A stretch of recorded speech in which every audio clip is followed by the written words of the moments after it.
నాతో పాటు ఉన్న గెస్ట్ నాకు చాలా ఇష్టమైన నా favourite one of my favourite lyric writer Anant Sriram garu ఈరోజు నాతో పాటు ఉన్నారు. చిన్ని పాదాలని నేలైనే మోయన 2 సంవత్సరాల కృషి నాది ఈరోజు ఫలించింది.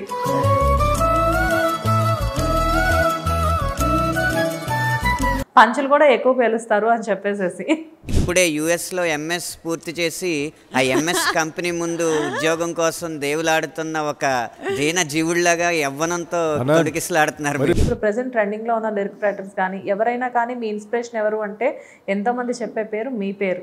ఇప్పుడు సంక్రాంతికి వస్తున్నాం కానీ నువ్వు నాకు నచ్చావు కానీ మల్లీశ్వర్ కానీ ఇలాంటి సినిమాలు చూస్తే మీ ఇన్స్పిరేషన్ ఎవరు? ఈ త్రయం ఎప్పుడో నాకు త్రిమూర్తులు.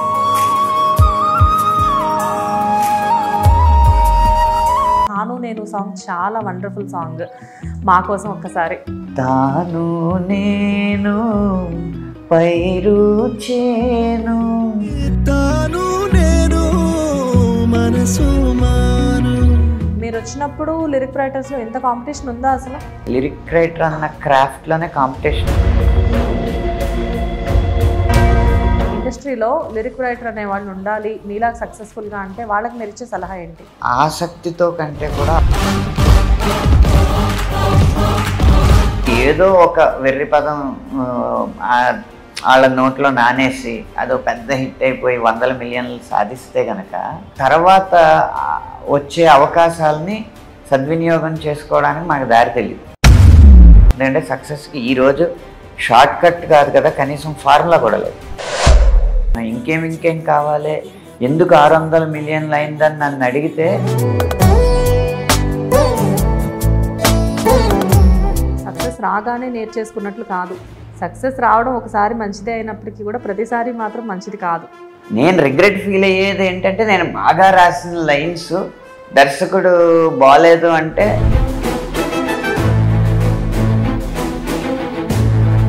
గాయపడిన కవి గుండెలలో వ్రాయబడని కావ్యాలెన్నో.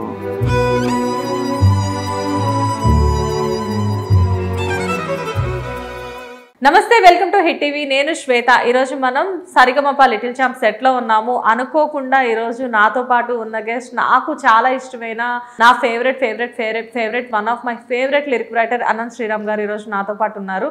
అనంత్ గారు ఎలా ఉన్నారు? నమస్తే అండి. నమస్తే సార్. నమస్తే. ఎలా ఉన్నారు సార్? బాగున్నాండి. అనంత్ గారు 2 సంవత్సరాల కృషి నాది ఈరోజు ఫలించింది. అప్పుడు ఎప్పుడో ఎలక్షన్స్ టైంలో నేను మిమ్మల్ని ఇంటర్వ్యూ అడిగితే ఇస్తాను అన్నారు. మీరు ఎలాగో నా స్టూడియోకి రావట్లేదని నేనే మీ సెట్కి వచ్చి మిమ్మల్ని పట్టేసుకున్నా ఈరోజు. ఇస్తానంటే ఏమనంటదేంటండి, మీరు ఎలాగే పట్టేసుకోవాలంటే. అనంత్ గారు అంటే ఎక్కువ పాటలు రాస్తారని తెలుసు, బట్ కానీ మాకు ఈ మధ్యకాలంలో ఈ 2 ఇయర్స్గా మాకు తెలిసిన విషయం ఏంటంటే పాటలతో పాటు పంచులు కూడా ఎక్కువ పేలుస్తారు అని చెప్పేసేసి. నేను మా ఊర్లో ఉండే ఒక సాధారణ పౌరుడు పేల్చే పంచులతో పోలిస్తే నా అసలు పంచులే కదండి. మీకు గోదావరి జిల్లాలో మిత భాషలు అనేవాళ్ళు చాలా మితంగా ఉంటారు. అవునా?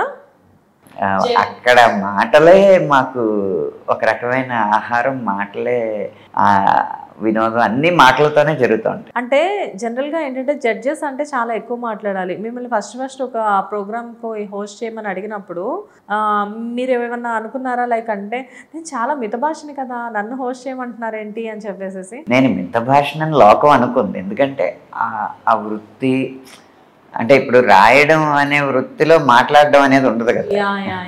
మీకు ఉదాహరణ చెప్తా. ఇప్పుడు సంక్రాంతికి వస్తున్నాం కానీ నువ్వు నాకు నచ్చావు కానీ మల్లీశ్వర్ కానీ ఇలాంటి సినిమాలు చూస్తే ఎవరైనా వెంకటేష్ గారు మిత భాష అనుకుంటారా? అనుకోరు కదా.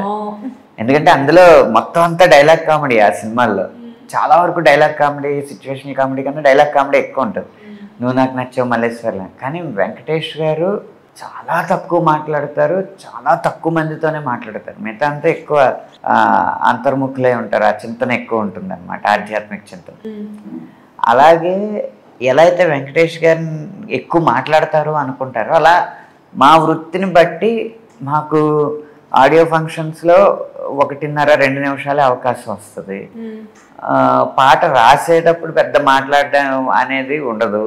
ఆ రాసే ప్రాసెస్ని పోనీ రికార్డ్ చేద్దామంటే ఇప్పుడు మ్యూజిక్ డైరెక్టర్ చేసినట్టు అక్కడ కొంచెం శృతి తప్పిందమ్మా, ఇక్కడ టెంపో మెయింటైన్ చేయండి, కొంచెం డైనమిక్స్ కరెక్ట్గా ఇవ్వండి, ఏ వర్డ్స్ ఉండి మనుషుల చేత పని చేయించడం కాబట్టి మాట్లాడడం ఉంటుంది. మాదేముంది, కాగితం పెన్నే కదా, మాట్లాడవలసిన అవసరం ఉండదు. కానీ మేము మిత భాషలో అవ్వాలన్న నియమం ఏం లేదు. కాబట్టి అప్పుడు దాకా ఒక రచయితగా ప్రజలకు తెలుసు కాబట్టి మాట్లాడే అవకాశం తక్కువ, కాబట్టి మాట్లాడడం తక్కువ. ఇక్కడ ఏంటి, మాటలతోనే వ్యవహారం అంతా ఉంటుంది రియాలిటీ షోస్లో, కాబట్టి ఎక్కువ మాట్లాడాను. Really wonderful. సో అనంత్ గారు, నాకు చాలా ఇష్టమైన లిరిక్ రైటర్ మీరు. అంటే మీరు రాసే ప్రతి సాంగ్ కూడా డెఫినెట్గా ఒక యూనిక్గా ఉంటుంది. నాకే కాదు, చాలామంది లిరిక్ రైటర్స్తో నేను ఇంతకుముందు ఇంటర్వ్యూస్ చేశాను. కానీ ఏ లిరిక్ రైటర్ని అయినా కానీ, మీకు ఎవరైనా లిరిక్ రైటర్ మీతో పాటు ఉన్న వాళ్ళలో ఎవరిష్టం అంటే ప్రతి ఒక్కళ్ళు కూడా డిఫాల్ట్గా చెప్పే పేరు అనంత్ శ్రీరామ్ గారు. అయ్యో, వాళ్ళు మంచితనం. ఇప్పుడున్న టాప్ లిరిక్ రైటర్స్ కానివ్వండి, ఇప్పుడు కొత్తగా ఇండస్ట్రీకి వచ్చిన లిరిక్ రైటర్స్ కానీ, ఇప్పుడు ప్రెసెంట్ ట్రెండింగ్లో ఉన్న లిరిక్ రైటర్స్ కానీ, ఎవరైనా కానీ మీ ఇన్స్పిరేషన్ ఎవరు అంటే ఎంతోమంది చెప్పే పేరు మీ పేరు. సో ఒక విచిత్రం ఏంటంటే, ఇప్పుడు ట్రెండింగ్లో ఉన్న కాసల్ శ్యామ్ గారు, కేకే గారు, బాలాజీ గారు, వీళ్ళందరూ కూడా వయసులో నాకన్నా పెద్దవాళ్ళు. అనుకోకుండా చాలా చిన్న వయసులో ఎంటర్ అవ్వడం వల్ల, అంటే నేను 19 నుండి 20 జరుగుతున్న సమయంలో వచ్చాను నేను ఇక్కడికి. కెరీర్ పెద్దదే కానీ వయసే అంత కదా. వాళ్ళు మాకు ఇన్స్పిరేషన్ నా పేరు చెప్తా ఉంటే, అంటే కాసల్ శ్యామ్ గారు వాళ్ళు నాకు సహాధ్యాయులు అనుకోండి. నాకన్నా ఒక 2 సంవత్సరాలు, 1 సంవత్సరం నా వయసుతో సమానంగా ఉన్నవాళ్ళు అలా చెప్తా ఉంటుంటే నాకు ఒక రకమైన బిడియం అనిపిస్తూ ఉంటుంది అనమాట. వాళ్ళ జీవితానుభవమే నా అనుభవం. అంటే ఎంతోమందికి ఎంతోమంది ఇన్స్పిరేషన్ ఉంటారు ఇక్కడ. మీ ఇన్స్పిరేషన్ ఎవరు? ఖచ్చితంగా నాకు త్రయం, సిరివెన్నెల సీతారామ శాస్త్రి గారు, వేటూరు సుందరరామమూర్తి గారు, చంద్రబోస్ గారు. ఈ త్రయం ఎప్పుడూ నాకు త్రిమూర్తులు. ఇన్స్పిరేషన్ అనేది తీసుకుంటే మాత్రం వీళ్ళ ముగ్గురిని త్రిమూర్తులుగా తీసుకుంటాను. అందుకేనా వీళ్ళ ముగ్గురు కలిసి రాస్తే ఎంత అద్భుతంగా ఉంటుందో, అనంత్ శ్రీరామ్ గారు ఒక్కళ్ళు రాసినా కానీ అంతే అద్భుతంగా ఉంటుంది. అలా ఏం లేదు, ఎంతో కొంత వాళ్ళ లక్షణాలు తీసుకోవడానికి ప్రయత్నిస్తూ ఉంటాను అంతే. మీ సాంగ్స్లో కొన్ని సాంగ్స్ ఎవర్ గ్రీన్గా ఎప్పుడు మిగిలిపోతూ ఉంటాయి. అందులో కొన్ని సినిమాలు ఎక్కువగా రికగ్నైజ్ అవ్వకపోయినా కానీ కొన్ని పాటలు మాత్రం అలా గుర్తుండిపోతాయి. అలా గుర్తుండిపోయే పాటలో తాను నేను సాంగ్ చాలా వండర్ఫుల్ సాంగ్. సో సార్, మీరు ఒకవేళ సాంగ్ పాడాల్సి వస్తే నిజంగా తాను నేను పాడమంటే పాడతారా? ఎందుకు పాడండి. దాంట్లో మాకు మధ్యలో కొన్ని లిరిక్స్ వస్తూ ఉంటాయి. అసలు ఆ లిరిక్స్ మీరు తప్ప ఎవరు రాయలేరేమో అని చెప్పి అనిపిస్తూ ఉంటుంది. మా కోసం ఒక్కసారి. దారి నేను, తీరం తాను, దారం నేను, హారం తాను, దాహం నేను, నీరం తాను, కావ్యం నేను, సారం తాను, నేను తాను, రెప్పా కన్ను వేరై పోనీ పుడమి మన్ను, నేను తాను, రెప్పా కన్ను వేరై పోనీ పుడమి మన్ను, తాను నేను, మొయిలు మిన్ను, తాను నేను, కలువా కొలను, తాను నేను, పైరు చేను, తాను నేను, వేరు మాను, శశితానైతే నిశినే నేను, కుసుమం తావి తాను నేను, వెలుగు దివ్వే తెలుగు తీపి తాను నేను, మనసు మేను, మనసు మేను, మనసు మేను. వావ్ అనంత్ గారు, ఎందుకండి లిరిక్ రైటర్గానే ఆగిపోయారు, మీరు ఎందుకు సింగర్గా లేరు? నా పాటలకు న్యాయం చేకూర్చడానికి. అబ్బా, అలా ఎప్పుడూ లేదు. అసలు ఎంత అద్భుతంగా పాడారో తెలుసా, నిజంగా వండర్ఫుల్ వాయిస్ ఇచ్చారండి దేవుడు మీకు. ఎప్పుడు అంటే మీరు సాంగ్ రాయడానికి వెళ్ళినప్పుడు మ్యూజిక్ డైరెక్టర్స్ దగ్గర సాంగ్ రాసి ఆ లిరిక్స్ వినిపించే క్రమంలో మిమ్మల్ని ఎవరు ఆఫర్ చేయలేదా, సార్ ఈ సాంగ్ మీరే పాడాలి అని చెప్పేసి? నేను ఆసక్తి కూడా ఎప్పుడు చూపించలేదండి. ఎందుకంటే సింగర్కి ఉండాల్సిన లక్షణాలు ఏంటో ప్రస్ఫుటంగా, సుస్పష్టంగా, విస్పష్టంగా నాకు తెలుసు. ఓకే. అందుకని నా సాహిత్య బతకాలంటే నాకంటే గొప్ప సింగర్ పాడి తీరాలి. అందుకే ఎప్పుడు నేను అటువైపు ఆసక్తి చూపలేదు, అలా అడగలేదు. డెఫినెట్గా వారు కొంతమంది అడిగినా కూడా అడిగిన వాళ్ళకి అంత గొప్ప సంగీత జ్ఞానం లేదని నాకు తెలుసు కాబట్టి చాలా సున్నితంగానే తిరస్కరించాను. సూపర్. సున్నితంగా తిరస్కరించడం ఇలాంటి సున్నితంగా కనిపించే వాళ్ళకి మాత్రమే జరుగుతున్నట్టుంది. సరే, ఇప్పుడున్న లిరిక్ రైటర్స్ నిజంగా చాలామంది ఇప్పుడు కొత్త వాళ్ళు వచ్చారు. మీరు వచ్చినప్పుడు of course you are too young in that time. మీరు వచ్చినప్పుడు లిరిక్ రైటర్స్లో ఎంత కాంపిటీషన్ ఉందా అసలు? ఇప్పుడే కాదండి, లిరిక్ రైటర్ అన్న క్రాఫ్ట్లోనే కాంపిటీషన్ అసలు ఉండదు. ఓకే.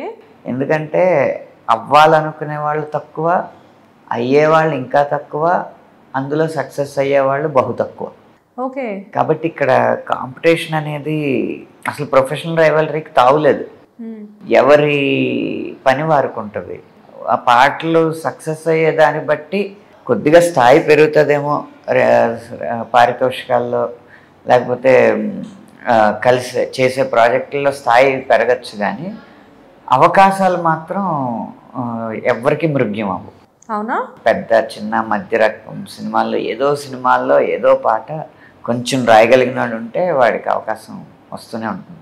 ఎప్పుడైతే మన అవకాశాలు మనకు ఉన్నాయో కాంపిటీషన్ ఉండదు, ప్రొఫెషనల్ రైవలరీ అనేది ఉండదు. ఈర్ష్య, ఏంటది ఈసునసూయలు అంటారు చూడండి, అవి ఏవి ఉండవు. సార్, ఇప్పుడు మీకంటూ ప్రత్యేకమైన ఒక గుర్తింపు తెచ్చుకున్నారు. అంటే completely it is your talented and hard work, అది మేము ఖచ్చితంగా నమ్ముతాము. అండ్ మీరంటూ కొన్ని డైలాగ్స్ కూడా ఇస్తూ ఉంటారు. అంటే సినిమాలకు ఇవ్వడం సంగతి పక్కన పెడితే మీ ఇన్స్టాగ్రామ్ ఓపెన్ చేసి చూస్తే మొత్తం అంతా కూడా అద్భుతమైన కొటేషన్స్ కనిపిస్తూ ఉంటాయి. కొన్ని మోటివేషనల్గా ఉంటాయి, ఇంకొన్ని మమ్మల్ని మార్చే విధంగా కూడా ఉంటూ ఉంటాయి. సో ఏదేమైనప్పటికీ కూడా ఇప్పుడు మీరు కొత్తగా వచ్చే లిరిక్ రైటర్స్కి మీరిచ్చే సలహా ఏంటి? ఇండస్ట్రీలో లిరిక్ రైటర్ అనే వాళ్ళు ఉండాలి మీలా సక్సెస్ఫుల్గా అంటే వాళ్ళకి మీరు ఇచ్చే సలహా ఏంటి? కొన్ని దశలు ఉన్నాయండి. అందులో మొదటి దశ ఈ క్రాఫ్ట్ మీద ఆసక్తితో కంటే కూడా అవగాహనతో వస్తే మంచిది. చాలామందికి 4 పాటలు వింటే ఆ 4 పాటల్లో కొన్ని పదాలు అక్కడ ఇక్కడ పూజ చేస్తే ఓ పాట అయిపోద్ది. అదే పాట అనుకుని కనుక వస్తే మాత్రం అనుకోకుండా మామూలుగా అయితే అదృష్టవశాత్తు హిట్ అవ్వచ్చు అనుకుంటాం కదా, దురదృష్టవశాత్తు అది హిట్ అయితే.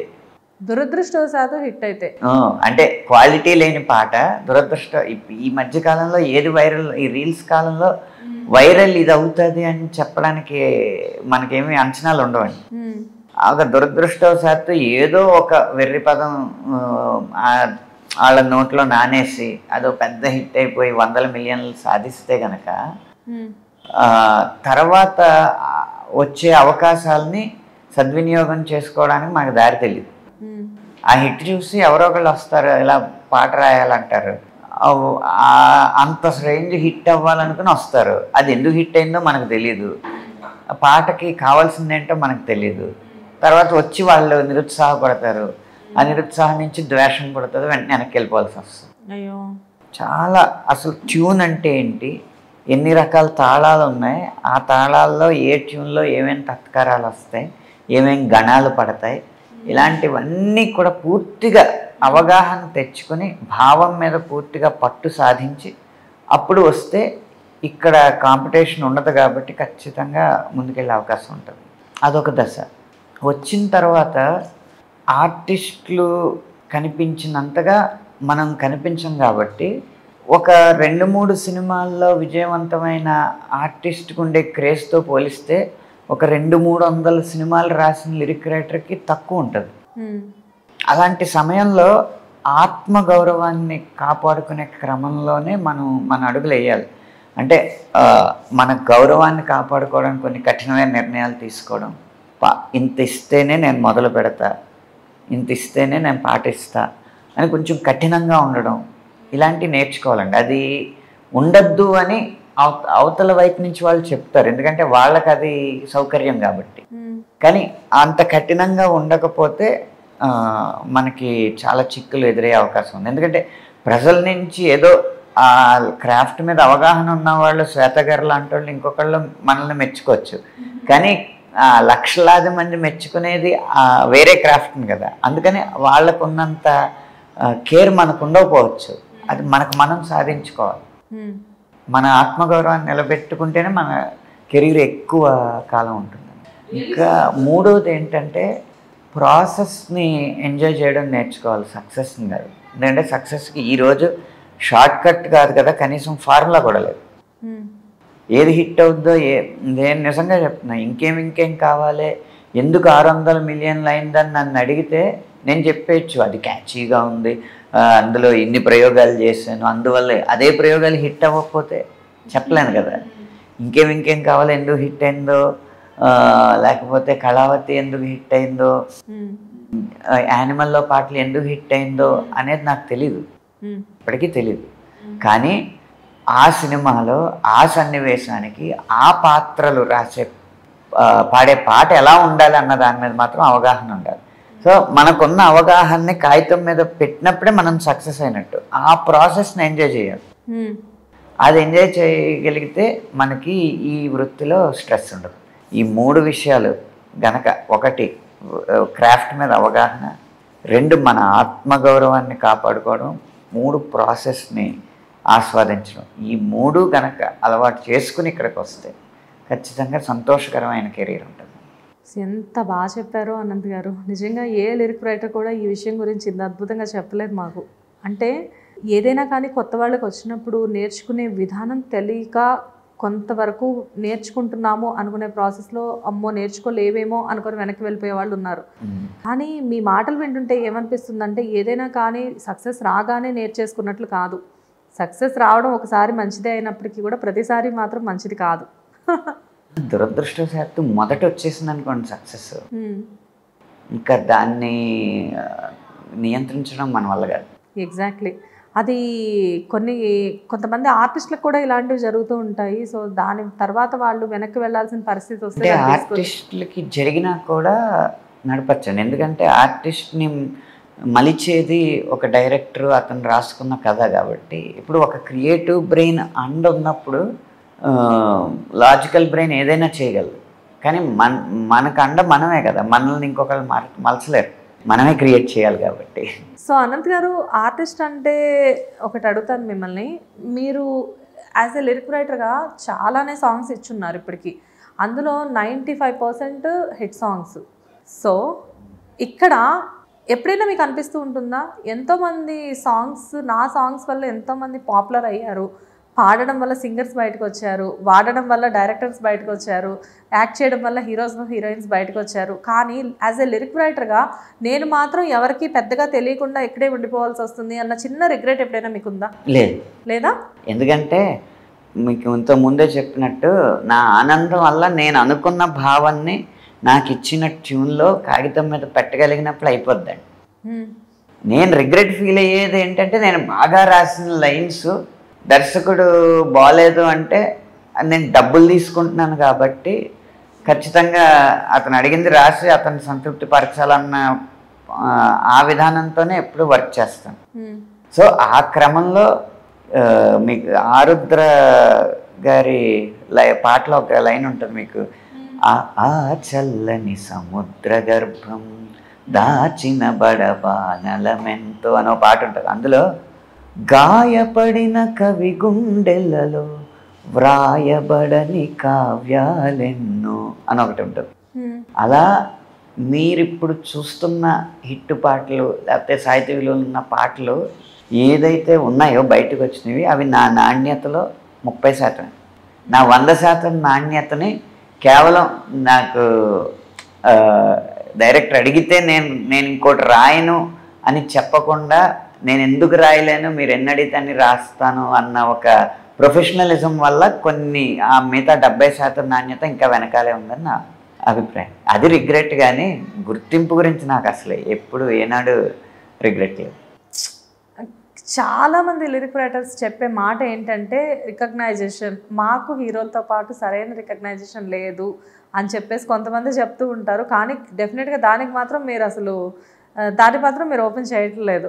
లేదండి. కానీ మీకు నటన పట్ల కూడా మంచి ఆసక్తి ఉందని తెలిసింది, నిజమేనా? ప్రత్యేకమైన ఆసక్తి ఏం కాదు, నన్ను అడిగితే చేస్తాను. నేను ఇప్పటివరకు చేసిన ఏ పాత్ర కూడా డబ్బులు తీసుకోకుండా చేయలేదు. మన దగ్గరికి ఒక సంపాదించే అవకాశం వచ్చినప్పుడు మనం ఎందుకు కాదనాలి? ఓకే. అదే పాట అనుకోండి, ఏదైనా నాకు ఒక అంశం సినిమాల్లో రాయడం కుదరట్లేదు అనుకున్నప్పుడు నాకు నేను రాసుకుని నాకు నేను డబ్బులు ఇచ్చుకోలేను కదా. నాకు నేను రాసుకుని ఆనందపడిన సందర్భాలు చాలా ఉన్నాయి. కానీ వేరే ఏదైనా పాట రచన తప్పించి వేరే ఏ పాత్రలో నేను కనిపించినా అది నాకు పారితోషికం తెచ్చిపెడితే చేస్తాను. Wow. If you respect money, money will respect you అనే సిద్ధాంతాన్ని డెఫినెట్గా ఫాలో అవుతారా? ఖచ్చితంగా. ఓకే సార్, ఇప్పుడున్న మీరు ఆల్రెడీ 3 లిరిక్ రైటర్స్ మీకు ఇన్స్పిరేషన్ ఎవరో చెప్పారు. సో మిమ్మల్ని ఇన్స్పిరేషన్గా తీసుకునే వాళ్ళు ఎంతోమంది. ఇప్పుడున్న ప్రజెంట్ లిరిక్ రైటర్స్లో మీకు ఇష్టమైన వాళ్ళు ఎవరు? నేను చాలా సందర్భాల్లో చెప్పానండి. అంటే ప్రత్యేకంగా నాకు అభిమానం కలిగింది మాత్రం కాసర్ల శ్యామ్ గారి పాటలు. ఎందుకంటే తెలంగాణ మాండలికంలో వచ్చిన తెలంగాణ జానపద శైలిని కూడా కమర్షియలైజ్ చేయగలిగిన ఒక అరుదైన అవకాశం కాసర్ల శ్యామ్ గారికి వచ్చింది. ఆయన ద్వారా తెలంగాణ మాండలికం కమర్షియలైజ్ అయిందని నా అభిప్రాయం. సో డెఫినెట్గా కాసర్ల శ్యామ్ గారు అనేవారు మీకు చాలా, ఎందుకంటే అంతకుముందు సినిమాల్లో తెలంగాణ మాండలికంలో పాటలు రాలేదంటే వచ్చినాయి. ఎక్కువ ఈ విప్లవ భావాలున్న సినిమాల్లో వచ్చేవన్నమాట. అక్కడ ఎంతైనా కమర్షియలైజ్ అయినవి కాదవి. కానీ కాసర్ల శ్యామ్ గారు బాగా సక్సెస్ అయినప్పటి నుంచి కూడా ఒక పెద్ద సినిమాలో, పెద్ద బడ్జెట్ సినిమాలో పెద్ద హీరో తెలంగాణ మాండలికంలో పాట పాడడం అనేది మొదలైంది. Super sir. పాటలు రాశారు, ఎన్నో వండర్స్ క్రియేట్ చేశారు. సో వీటితో పాటు ఇప్పుడు మీరు జడ్జిగా ఉన్నారు. సో ఇలా జడ్జిగా ఉండి ఒక న్యాయ నిర్ణేతగా మీదంటూ ఒక ప్రత్యేకమైన శైలిలో వ్యవహరించడం ఈ మధ్య కాలంలోనే, అంటే ఒక సింగింగ్ షో ద్వారా మీరు పరిచయం అయ్యారు జడ్జిగా. అక్కడ ఎంతోమంది మీతో పాటు శ్వేతా మోహన్ గారు కానివ్వండి, రాహుల్ సిప్లిగంజ్ ఇలాంటి వాళ్ళు ఉన్నప్పుడు వాళ్ళతో పాటు మీరు కోజడ్జిగా ఉంటూ ఎంతోమంది సింగర్స్ని ఎంకరేజ్ చేసి మీదైన శైలిలో వాళ్ళకు గుర్తింపు, రికగ్నైజేషన్ ఇచ్చారు. అండ్ అగైన్ ఇప్పుడు సరిగమప లిటిల్ ఛాంప్స్కి వచ్చిన తర్వాత మీతో పాటు అనిల్ గారు కానివ్వండి ఇలాంటి వాళ్ళు ఎంతోమంది ఉన్నారు. సో ఎలా అనిపిస్తుంది సార్, అంటే ఇంతమంది పిల్లల్ని మీరు చూసి మీరు రాసిన కొన్ని పాటల్ని వాళ్ళ నోటితో విని మీకు ఇదంతా అసలు ఈ ప్రాసెస్ ఎలా అనిపిస్తూ ఉంటుంది?